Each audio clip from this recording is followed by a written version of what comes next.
Hey there, everybody. Parks Ousley here, and I'm joined by closer, the jungler for 100 Thieves. Congrats on your win. Thank you. First game back in the LCS studio. We've got the fans again, which you got to experience during playoffs. But how is it being back in the studio with fans and getting back into the game after a couple months break? Feels good, ever since you lost at the finals, I wanted to just go out there again and keep practicing, keep getting better, and be back for summer. Finally, summer split started. We had a Korean bootcamp at T1 facility before the season. I feel like the last time we went, it wasn't that productive, but we stayed longer this time, and I felt like we learned actually a lot more than the last time, and generally more than the spring split. We are more so focused on being better as a team and just being better as a team. That's that was our weakness, to be honest, anyway. So yeah, I'm excited for summer split. That's interesting that you say that was your weakness. Obviously, you are all very talented individually, but I also think so much of the end of the spring split was actually kind of dominated by you all and the things that you were doing and the way that you were moving around the map, especially considering the way that you attacked Cloud9 and the Jarvan pick and things like that. So I actually felt like, especially you and Someday were such a core unit. Do you feel like you are now kind of more well-rounded overall, around the full 5 stack? Yeah, definitely. I feel like we have more concepts when we are playing the game, and we are more planning instead of basically we were outplaying everybody. I felt to be honest, even though maybe in the paper wise we are not the best players, but I think we were just outplaying them straight up and winning winning the games more based on individual performance. And I think that kind of got exposed in the finals. EG was a team, and they were able to beat us. Yeah, that is fair. They were very good at having a very defined way that they wanted to play the game and forcing you and whoever else they were facing to play their style. So touching back on the finals then, obviously that wasn't what you all were expecting, and I don't really think that's what many people were expecting. The analyst desk, most of the journalists and press and most of the fans really were oh yeah, this is a 100 Thieves back-to-back. But it was a pretty rough weekend for everyone not named Evil Geniuses. What was it like watching them take down Team Liquid? I know you had to still be super confident going into the games, but then what was it like kind of during the series and right after? What just happened?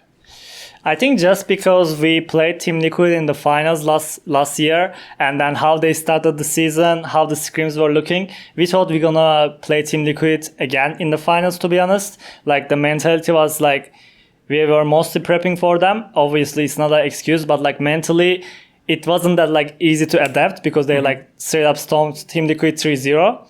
I mean, we don't need the excuse. That was the main thing I have in mind. We were not mentally ready to face Evil Geniuses that day, I felt but they were a better team. Yeah. So I do want to talk about boot camp, but because we're talking about Evil Geniuses, we have seen them play already today. You all got to watch them at MSI. Maybe you're oh, I don't want to see this. No, I watched. Okay. What are your thoughts on them now? Do you feel like they are continuing to progress? Obviously, the regular season is going to be a little different and a little less fast-paced. But what are your thoughts on them going into the summer? And if you want, you can compare them to you or not. I don't care. Looks like from today's game as well, we play them tomorrow. They are more so same thing as last bit. They are picking, scaling, and kind of getting away with it because we don't really punish it here in NA. And I think in MSI, the teams were completely different, and the play styles, they were able to punish Evil Geniuses. So I think by teams, a lot of teams changed their roster as well. So I think we might just watch a completely different LCS split. We'll go back to the rosters in a sec. I want to touch on boot camp. You mentioned that you feel like you play better as a team now. What did you go into the boot camp hoping to do? Was it just finding better team play? And then how did that kind of play out while you were there? I mean, I think it's mostly on coaching stuff. I think they did a really good job of like recognizing what we need to work on. I don't want to like give fully details, but I think they were really good on like seeing what was missing in our team, and then when we were adding these things to our play style, I felt like we improved a lot. Like, yeah. That was basically it. Okay. Well, I'm excited to get to see that. I know that most teams will step it up in summer, and I felt like we had a pretty strong like top 3. So I'm excited. Yeah, I'm excited to see what happens. I do. So there were also a bunch of roster changes. I feel like this spring into summer, there were more roster changes than maybe ever, but definitely like up near the top. Usually we'll have like 1 or 2 players change. I feel like a bunch of teams made changes and a bunch of pretty impactful ones. Yeah. No more Summit. Jensen is back. There's a lot of stuff going on. What are your thoughts? I mean, Maple, TSM. So what are your thoughts on the rosters? What are your thoughts on maybe the playoffs, the top 5, the people who we may end up sending to Worlds? I think it's too early to talk about who we're gonna send it towards, but like definitely a lot changed. Like for example, Cloud9 was all about Summit, and now it's gone. They're like completely different team, and like even Immortals, they changed their. Who did they change? The whole bot lane. Yeah, they are basically a new team as well, yeah. and Jungle. And Jungle, yeah. And who else? Who else we have? And TSM, like they were a 10th place team, and now they're actually good. We didn't really scream them because we were playing them, but felt like they are not bad. Excited to see what they're gonna do. I mean, I really like competition. That's all I'm about as well. So I hope everyone is good and LCS will be strong. Yeah, I agree. I want to talk some about the durability update. What has been kind of, as a jungler, what has been your perception of the new patch, the durability update?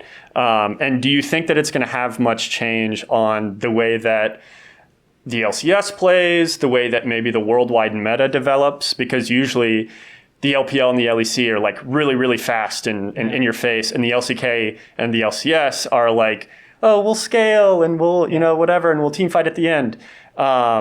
The durability update obviously will favor like kind of just scaling and doing that. Do you think that maybe this is NA's year? That's definitely too early. Don't say that on camera. But, what do you think that this is going to actually do for League of Legends esports? I think it's really interesting because if you look at LPL, they are like permanently playing Fiora, Kayle, like all these carry champions, and then LCK, LAC is like picking Ornn 1, 2, 3, and then playing Ornn, Sejuani, all this kind of stuff. So I'm still curious where it will end up on the carry side or the tank side. But like my first thing was like when 12.10 came up, I was like trying to the third dive, and then the third headshots me. I was like, oh my god, what is this damage? I can't play the game. Yeah. So I'm glad that they nerfed it a bit. But I mean, so far the games have been really long. I don't really like that, to be honest. I like short-paced games and like playing early game and not scaling stuff. So hopefully it will end up on our side. Over here. Yeah. Just throw a Lee Sin and you've got like the 3 champions that can't play after 25 minutes. Lee Sin can, but you all you need is just kick and flash. You can win the game. Hey, the Lee Sin buffs feel pretty good. Lee Sin, thoughts? I don't know where it will be. Maybe when I play it, we will see if it's good or not. All I'm saying is if you go and like look at his one trick stats, he's at a 56% win rate. And I wouldn't call you a one trick, but like maybe you're as good as the Lee Sin one tricks. Yeah. So I don't know. That seems pretty all right. We'll see.